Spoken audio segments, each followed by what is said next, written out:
On September 11, 2001, America was viciously attacked by evil forces. 2,974 people lost their lives that day, placing 9/11 on the calendar as another date that will live forever in infamy. Americans were shocked, devastated, and outraged by the deaths of those innocent individuals. Yet on that same day, approximately 2,500 additional Americans died of cardiovascular disease. The next day, another 2,500 people died. And again on Thursday, and Friday, and Saturday, and the entire following week. In fact, a total of 75,000 Americans died during the month of September from cardiovascular disease.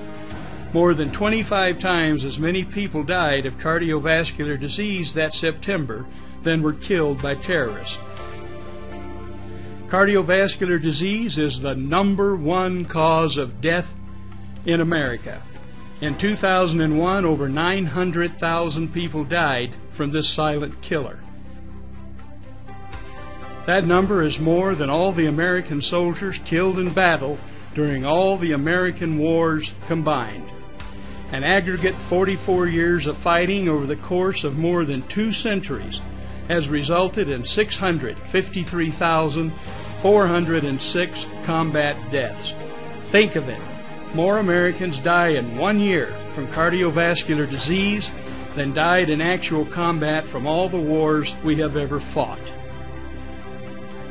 On March 28, 1969, President Eisenhower died of a heart attack. Less than 4 years later, President Lyndon B. Johnson died from a third heart attack at the age of 64. He was only 47 years old when he suffered his first heart attack. The following celebrities all died from heart disease before reaching the age of 60. John Candy was only 43 when he died. However, John's father was even younger, dying at the age of 35 from a heart attack. At the age of 38, Peter Sellers suffered a series of heart attacks which permanently damaged his heart. A final heart attack killed Inspector Clouseau at the age of 54. Henry Fonda was 77 when he died from heart disease. However, he lived longer than everyone else pictured here. In June 2008, Tim Russert collapsed suddenly and died while preparing for the television show Meet the Press. An autopsy revealed that ruptured cholesterol plaque blocked off a main artery leading to the fatal heart attack. It's frightening to think that even though Tim Russert had access to the finest medical care in America and had recently passed a stress EKG evaluation and also was under the supervision of a cardiologist taking medication for cholesterol and blood pressure, he died at the age of 58 from his first and final heart attack. That same month, George Carlin died from heart failure. We just showed photos of 28 famous people who died of heart disease, 27 men and 1 woman. However, the last thing we want to do is add to the myth that heart disease affects mostly men. Heart disease is the #1 cause of death for both men and women.